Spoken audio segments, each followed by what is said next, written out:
Hey guys, welcome back. Got something a little bit different for you today by request. We're going to use some units that are a little bit easier to unlock and to help us unlock more units along the way. So if you're looking at some other builds going, you know what, Rad, I don't have the Unfrozen, I don't have the Black Widow, like I love your stuff, but I can't do these things, it's not useful to me. Well, this is a little bit more your speed. So the Bone Golem only takes 80 bones, I think. Maybe it's 60 or 80 bones. Anyway, a number of bones to unlock. It's not going to take you that long, maybe 2-3 runs, and then you die, and then you restart. For your first real trip through the game, this is a viable build for you guys to use. Bone Golem's a pretty good tank. He has the ability with these attacks to do additional damage based on how much vigor he's missing. So the more damage he takes, the more damage he does, which is kind of an interesting mechanic. He's also got a self-heal. I suggest taking this upgrade early. The 10% vigor isn't really worth a turn. The 20% starts to be really noticeable, especially when you start pumping up his health. So the two attacks, one of these, I like this one a lot. It's got a pull, and it also jumps you forward in the formation. So knocking these guys around the formation doesn't do anything. Basically, anywhere they are, they're just going to continue attacking. They can attack from anywhere. They can attack you in your, or attack the opposition in their formation just about anywhere. Great ability. This one was better early. It's kind of tailed off a bit once you got the pull on this. It's still good for the 5 hit points. This is a ability that we're looking to pick up a little bit farther into the game. We do want to make this investment into an extra block and ward for 15 vigor. You're going to be spamming this ability on the 4th and 5th floors, because the Bone Golem is able to drop these protections on your other units. So this is a fantastic ability. Right now, just for 2 block, 25 vigor, that's a great trade situationally. So we don't use it as much on the lower floors, but as you get up a little bit higher and blocks and wards become more useful, this ability gains a lot of utility. Self-destruct, obviously we don't use this because we're bumping up this guy, but we did want the accuracy. Bone Golem's got pretty low accuracy, so it's still pretty low. We will address that later, but for now, just grab that.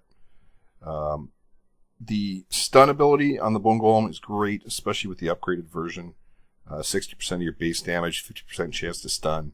Loses 50 vigor, but who cares? You got 210 of it, and you can get that back. So 25 wrath for this. So you can, on a difficult fight, if you find yourself in trouble, 2 Bone Golems, you can pretty much, odds are you're going to stun 75% of the formation if you hit both these guys, right? So that's a pretty good deal, and we'll be using that when needed. The upgrades on here, I did take the attack upgrade all the way, looking to get the vigor upgrade as well. This just started getting a little expensive, so I figured I'd dump it into here, just because he wasn't doing much damage as it was, and it was pretty cheap. Haven't invested anywhere else. Of note, he can get blocks and wards, which is pretty cool, so later in the game when that becomes relevant, probably going to want to take some wards just to make sure that those nasty spellcasters farther up the tower aren't going to hurt him too much. With this guy, we've added our supportive skeleton build. You actually don't need the lead cuffs on this. If you remember the Bone Golems, they jump forward in the formation. Well, so does the skeleton. So with the 3 of them in the first 3 positions, even relatively early in the game, you can have the skeleton in there with them stunning every turn.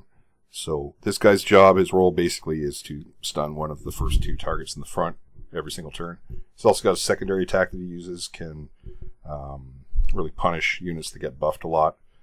It's also good for just finishing off low units. It's good for stripping blocks because it attacks multiple times. Nice little ability, but most of the time we're just going to be using this, and the rest of his abilities we just took for the stats. For his level up, we did what we could for the initiative, pumped the rest of it mostly into attack. He's really a utility, kind of a role player, but that stun is pretty handy, so even the fact that he spams it all the time doesn't mean that he's not doing much. Headhunter is the damage dealer in the build. He stands at the back line, he spams his trap, his Sundering Wrath. So the idea with this is first position in the formation. He drops this in the beginning of his next turn. He takes out the unit that's standing in the first position. That's pretty much all he does. Occasionally he'll use this to strip blocks off the opponents or make a kill or what have you, but it's pretty much stand in the back and spam this ability. Where he's standing, he can't even use these, so we're just taking these for the accuracy because Headhunter comes with terrible accuracy at the beginning.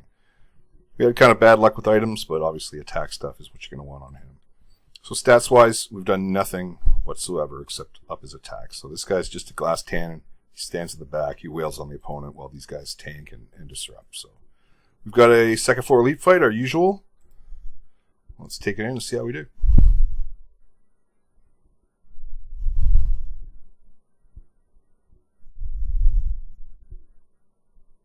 So we get the opportunity to stun first. We'll take the Berserker. Make sure he doesn't chop our guys down too much. And these guys are healthy, 200 hit points. So we're gonna drop our trap in that first position.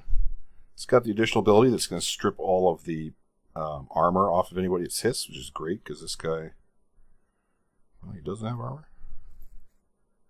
I don't know why he doesn't have armor. I always remember him having. Oh, there we go.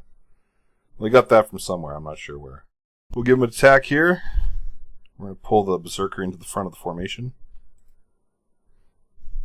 Just doing a little bit of damage there. I'm going to hit this guy with the stun because it looks like this guy's going to die.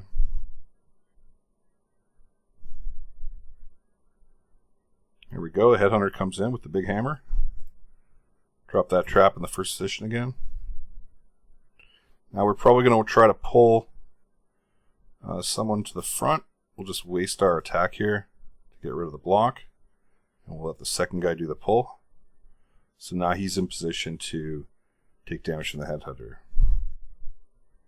We're going to stun this guy just so he doesn't step up and interfere with what we're trying to do here.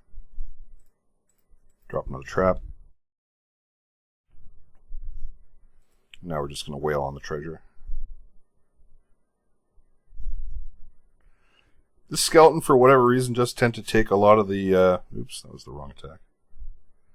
Does tend to take a lot of the attention from the opposing team. Does take a lot of damage. I think he's like my third skeleton, but that's alright. He's only there to stun every turn. So if he dies, no big deal. Just buy another skeleton.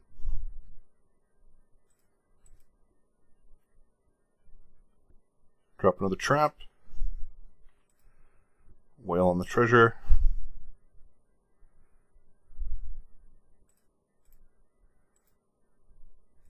Might as well clear off that debuff. And here we're gonna start healing up because we've got the stun. Got this little stun lock in the ending here. It's gonna take a couple turns, but drop another trap in the first position. Get the heal. Get our tanks all nice and ready to go. Even though he doesn't need a heal, we'll just skip his turn. We will stun. And there's the finish.